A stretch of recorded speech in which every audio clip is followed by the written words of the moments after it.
Hello and welcome to FatbossTV. Today we are looking at the Mogu'Shan Palace, which is a 5-man heroic on the Miss Pandaria beta. Yes, so we have covered this on normal, haven't we, before? Is there many changes on heroic? There is some changes on Because the last boss on normal was a fucking beast. Yeah, this is a lot more insta-killy, which is what we was hoping for. So it is really, really cool, and the instance looks really nice still, which is lovely. Look at those carpets. Oh, got lovely carpets. But because we've already covered this on normal, I'll mainly focus on the bosses. Right.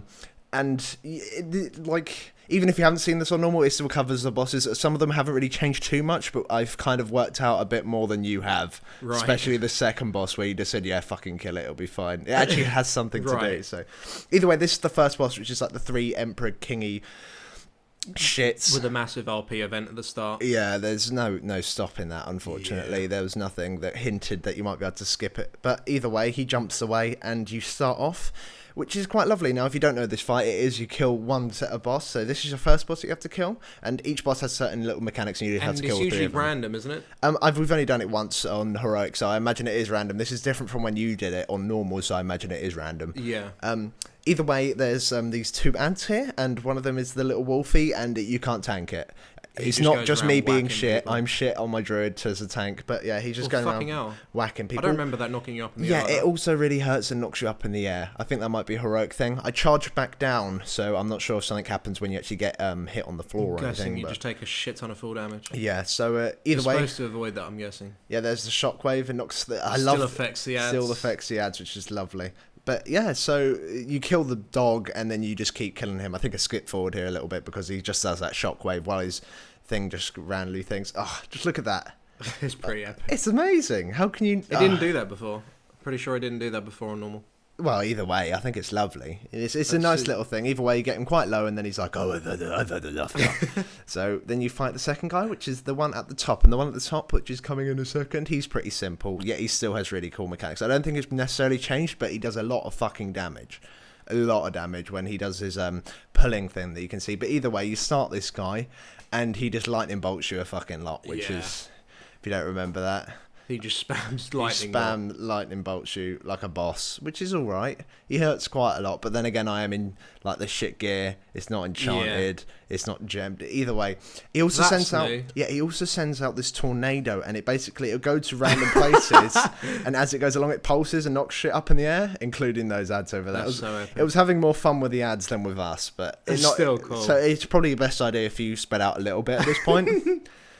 Yeah, he also does this magnetic field, which of course it pulls you in, but it does it does about 50k ticking damage. And I said to everyone, just stand in, it'll be fine. And I realised it did a lot of damage, so it's best to move out of that once he pulls you in. So maybe using your druid to do a stampeding roar, but you should probably note in all these beta bosses, we've already said, I should have said this at the start really, but the damage seems scaled down on most of them. There's I think they're going to increase it. If anyone remembers back to the Cataclysm heroics, they're not going to be as hard as high, but yeah, I don't think they're planning to make them as difficult as they were. I think these are going to be a little bit more face roll compared. Yeah. Now this boss does 2 very simple things. One of the best mechanics in the game is conflag. Remember that? Oh yeah. He still conflags. Conflag. Which is wonderful. Fucking annoying. It is really, really annoying. I think I skipped this bit as well here, but he also does something.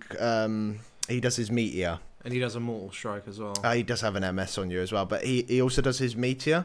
However, we kind of killed him really fast, so he cast it, and then once it actually hit DK, he was an actual neutral mob, so then it didn't actually damage him, so we don't even know if that's insta-kill or anything. But there we go. Imagine it's probably not insta-kill. I do know, because either way, you're supposed to run from it. I imagine it does less and less damage, but they also have the RP event where they all start fighting at the end. Yeah. The rest of the group went off, and I was like, I have to record the fight. So there we go, having a little ruck. However, you can't damage them, so they've made it so... and you can't even damage them at the sides now either, so they don't throw you back into the fight or anything. So that's a shame. I'm not really sure what that's all about. You could horse so well by fucking multi-dying on that. Yeah. Now this room has changed a little bit. You see these vaults on the side; they were never open, or you could never click on them or anything. Oh, okay. But they are open as part of a quest. and you collect the items from the vaults as part of the quest. There's 4 little chests open, but you can also open them with a certain key. However, the key didn't drop off anything. We couldn't find out where the key was. So maybe if a rogue could picklock it or something, you might be able to find some like. So it might well like the Blackrock Depths vaults. Maybe there's like possibly gold in there or something. Yeah, but this is the boss, and now there are actually ads, and now we've CC'd the ad that makes it so everyone takes less, makes them take 99% less damage. Right. And then you've got the Oracle, the Hexer, yeah, and the Skulker. And these ads are like basically every time these ads die, the boss gets a stack which makes them do more damage. Oh, okay. That wasn't happening on normal. Yeah. This fight was fucked on normal. Yeah, so, well, it was like one of the first weeks, wasn't it? So he also casts a debuff on the other ads and makes them do more damage, and they can't be CC'd, and it seems to be ranged as well, so that it's in a certain range. He can't cast it too far away, so it does it to things close by, basically, to keep the ads far away from so the boss. Just want to take the ads down individually. What we did is that we killed the Skulker because he wouldn't fuck off next to me, and then we killed the Hexer and the Oracle, but I think the Oracle is buffing them somehow, so I'd probably say kill that second, maybe? I'm not too sure. But either way, keep the Ironhide CC for as long as you can and kill that last because of the aura. Debuff. Yeah, but the aura only affects everyone around him and not him himself. But it's annoying. He casts like Reckless Assault, I think it's called, or something. I'm not really completely sure. He casts that debuff on them, on the Ironhide, and then the Ironhide runs over to me, so the boss isn't taking any damage or something like that. But as you can see, we killed 2 ads, so he's got 2 stacks. So which means he's hitting quite hard. Yeah, he hits hard and hard. It's 25% extra damage each stack. So what you want to probably try and do is multi-dot as much as you can. So then when he is on 4 stacks, he's really low health. Right. And then that's practically it. You kill him and he goes down. And that's where the loot is. It's in a lovely little vault. Right, okay. It wasn't there on normal when we tested it. So there we go. We know where the loot is now. I'm curious about these vaults. I am as well. We couldn't find a way of opening them. Oh. Write it in the comments if you know where the fuck. I want to know what's in the vaults. Nobody knows. Either way, I'm just showing you how beautiful this place is. Oh, lovely. But you know, you didn't go in the side rooms before. We did, but there was fuck all in there. There was they've got a Scryer's orb as well. And when you click on that orb, if you actually have a quick look at the top of the screen, it's doing an animation that destroys the statue. Right. And then when the statue's destroyed, you know those little things you're supposed to collect throughout the instance?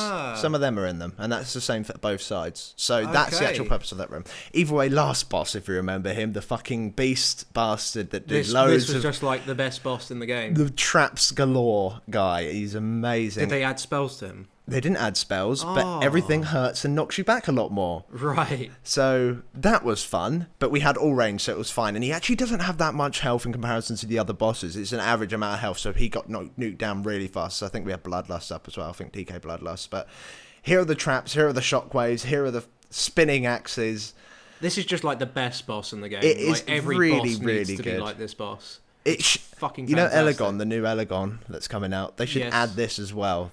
That would make the fight ridiculously good. But either way, he's doing the flame circles with the staff, and then like once you get into a certain percentage, then his stream of blades happen, which you just got to stand in between.